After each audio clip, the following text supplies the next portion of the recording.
kartida aad naftaada u edbin karto inaad dib ugu dhigto qanacsanaanta waqti gaaban si aad ugu raaxaysato abaalmarino waaweyn mustaqbalka fog ayaa furo waa guusha haddii aad gadato shakiga dadka kale natiijadu waxay tahay inaad naftaada shakido ha ka shakin naftaada aaminaad isu qab haddii aadan naftaada run noqon karin maxay dadka kale kuugu noqonayaan kuwa run ah dadku waxay had iyo jeer u taagan yihiin inay wax u caddeeyaan dadka kale uma baahnid inaad ka walwasho inaad dadka kale soo jiidato naftaada oo keliya wax u caddeey haddii aad ku hoos jirto fikradaha aad mar hore naftaada dhammaystirtay weligaa ma gaari doontid meel sare oo aad shaki la'aan awooddo noloshu ma ahan sida looga badbaado duufaanta ee waxay ku saabsan tahay sida loo dheesho roobka waxaad xaq u leedahay nolol qurux badan weligaa ha ka xishoon dhibaatooyinkaaga jirkaaga naftaada waxaad mudan tahay nolol haddii aad aaminsan tahay naftaada wax walba waa suuragal si aad u hogaamiso nolol miro dhal leh waxaad u baahan tahay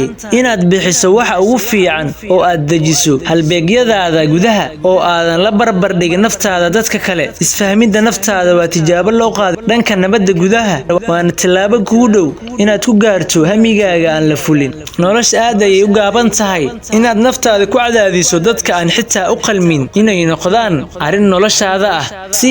laakiin ha u ogolaan naftaada in lagu isticmaalo dhegeyso dadka kale laakiin ha lumin codkaaga caqabaduhu kuma joojin karaan dadku kuma celin karaan adiga oo keliya ayaa iscelin kara weligaa ha u ogolaan cabsidu inay xanibto jirkaaga guusha inta aadan garanayn naftaada joogitaanka wuxuu noqon doonaa mid aan la garanayn adduunka aqoonta dad kale waa xikmad ogaanshaha naftaada waa iftiin si aad naftaada u maamusho isticmaal madaxaaga si aad dadka kale ula dhaqanto isticmaal qalbigaaga waa muhiim in dadka laga farxiyo laakiin marka hore waa inaad naftaada ka bilowdaa uma ogolaan kartid dadka kale inay kuu sheegaan qofka aad tahay waa inaad adigu go'aan ka gaartaa